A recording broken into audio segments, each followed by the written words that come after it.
ભગવાને તમને લોકોને દીકરી દીધી હોય તો મારી આપને પ્રાર્થના છે,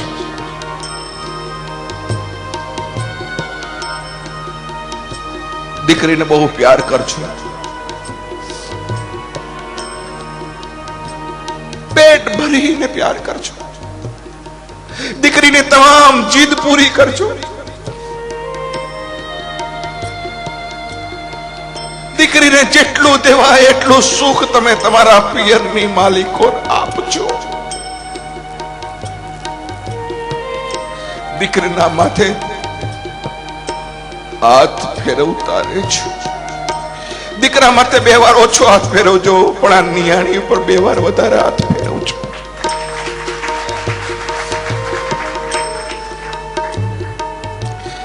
કારણ કે દીકરીને ખબર નથી.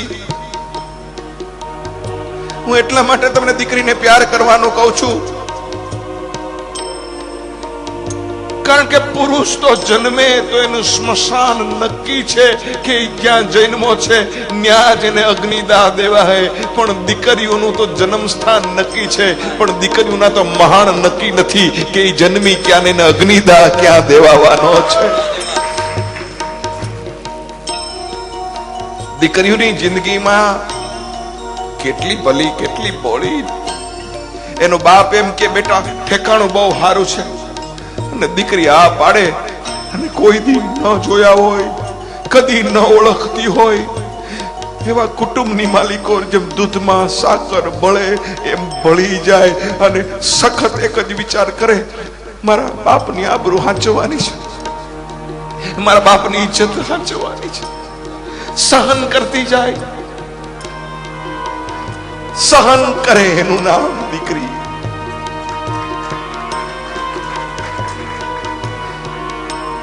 આપણા ઘરમાં દીવો કરે એનું નામ દીકરો, પણ કોકના કુટુંબની માલિકો જઈને દીવા કરે એનું નામ દીકરી છે, એટલું યાદ રાખજો.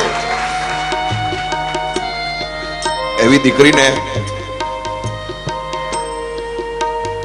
કોઈ મહેરબાની કરીને પાણો નહીં કેતા, એવી દીકરીને મહેરબાની કરી કોઈ પથ્થરો નહીં કેતા, એવી દીકરીને મહેરબાની કરી અને કોઈ સર્પનો ભારો નહીં કેતા. તમારે ઘરે લક્ષ્મી પધારે અને જો તમે લક્ષ્મીની સામું મોઢું ફેરવશો તો જિંદગીની માલિકો કોઈ દી સુખી નહીં થાવ, એટલું યાદ રાખજો. અરે તમારી દીકરીઓ તો એના નસીબ લઈને આવે છે. ભગવાન પેલા ખોળે મારી વહુને દીકરી દેજે. હે સાસુઓ, તમને પ્રાર્થના છે, આવી ભગવાનને પ્રાર્થના કરજો અને વહુની સામે પ્રાર્થના કરજો, બેટા તારા પેલા ખોળે તને દીકરી આવે, પછી જોજો દીકરી નહીં આવે, દીકરો જ આવશે. શું કામ? જે માગો એ પરમાત્માની પાસે નથી મળતો. આ દુનિયાની માલિકો એટલું યાદ રાખજો. કોણ કહે છે દીકરી છે સાપનો ભારો?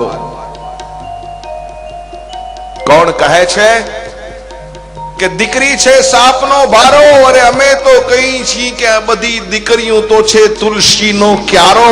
કોણ કહે છે દીકરી છે સાપનો ભારો? દીકરી તો તુલસીનો ક્યારો છે.